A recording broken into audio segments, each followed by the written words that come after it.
Assalamualaikum warahmatullahi wabarakatuh. Saya di sini akan menjelaskan halaman 11 sampai 13. Kebetulan tadi sama teman saya sebelumnya sudah banyak yang dijelasin ya. Ini tinggal lanjut aja. Jadi lanjutnya ke studi kasus ya. Studi kasusnya tadi kan udah dibahas nih. Kayak misal bobotnya berapa, ada kriterianya ada berapa aja, ada minnya, ada plusnya gitu kan ya.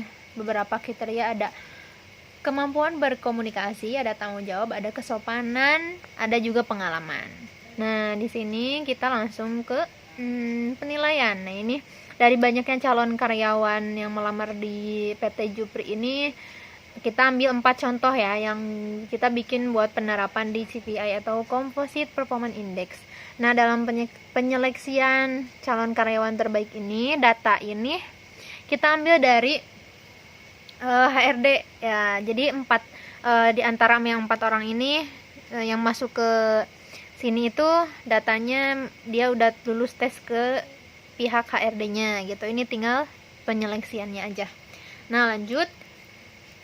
Ini ada karyawannya kita tuh dikasih kayak C1, C2, C3 itu namanya karyawan 1, karyawan 2, karyawan 3 gitu kan, itu calon semua. Ini udah ada nilainya juga, nilai komunikasinya berapa, nilai tanggung jawab dia berapa, nilai kesopanannya berapa, sampai pengalaman. Di sini udah semua diisi ya, datanya kita ambil dari HRD.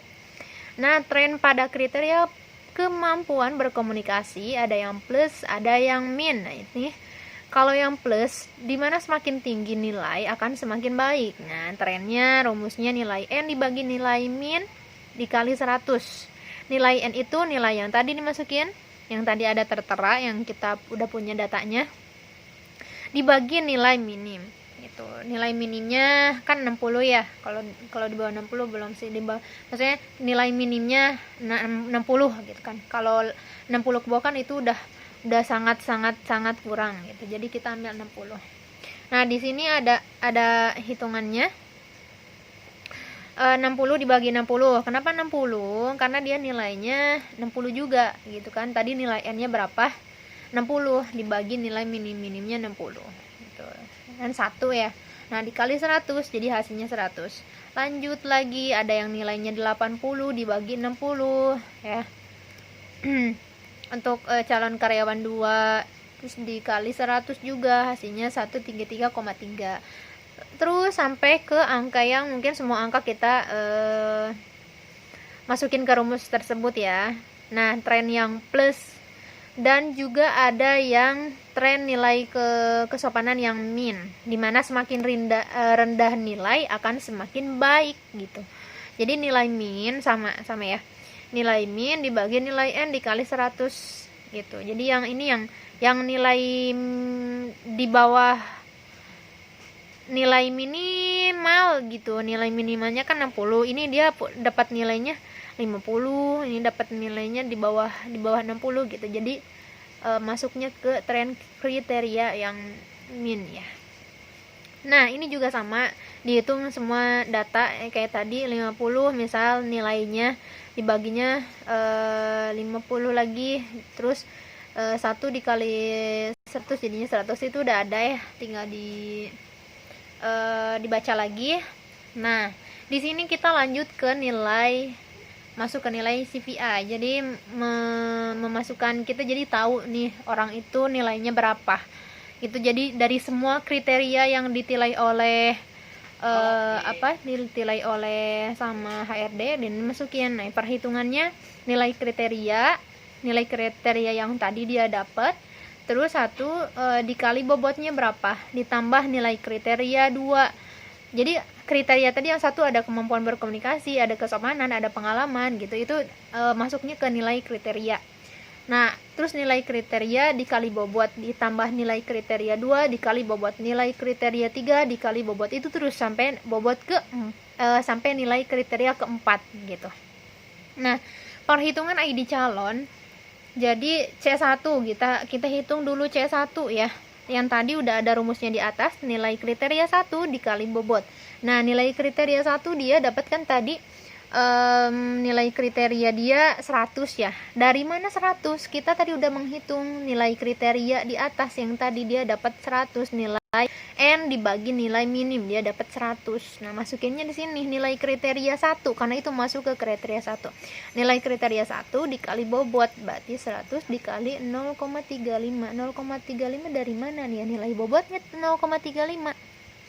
Terus ditambah lagi nilai kriteria 2 dikali bobot ya, di sini 0,25 2,5 dikali 0,25 terus aja sampai nilai kriteria 4. Nah, perhitungnya udah ada sampai dia ketemu angkanya.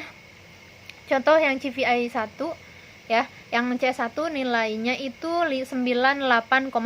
Itu hasil dia, berarti calon karyawan yang pertama itu dia memperoleh nilai 98,9 ya. Jadi udah ketemu nih hasilnya itu untuk calon karyawan 1. Terus kita lanjut ke perhitungan calon karyawan 2. Calon karyawan 2 biasa dimasukin lagi nilai kriteria 1 dikali bobot ditambah nilai kriteria 2 dikali bobot terus aja sampai situ. Nanti hasilnya kita. Nah, lanjut ke hasil perhitungan yang dari tabel yang tadi ya. Menurutkan berdasarkan nilai tertinggi. Jadi hasil perhitungannya calon karyawan 1 misal nilai CVI-nya yang tadi 9,9 ya. Terus tadi nilai CVI yang karyawan 2 109,15. Terus lanjut lagi yang hasil perhitungan calon karyawan 3 108,31. Jadi kelihatan yang paling gede berarti itu yang punya peringkat yang nomor 1. Ini itu di sini hasilnya yang mendapatkan peringkat nomor 1 adalah calon karyawan 2. Yang mendapatkan peringkat 2 di calon karyawan nomor 3. Ya, jadi ada peringkat 1, peringkat 2, peringkat 3 sampai peringkat 4 gitu. Jadi itu udah ada hasilnya sampai ke situ. Mungkin sekian yang saya jelasin, mudah-mudahan teman-teman bisa paham ya dari perhitungan tadi, dari kita ambil dia dari nilai bobot sampai akhir kita tahu peringkat si ini berapa. Nah, jadi kita berikan ke tim HRD itu udah hasil penyeleksian nilai dari semua kriteria, dari mulai dia kemampuan dia berkomunikasi gitu ya, semuanya, pengalaman, kesopanan dia gimana pas di interview dengan HRD. Oke, cukup sekian. Assalamualaikum warahmatullahi wabarakatuh.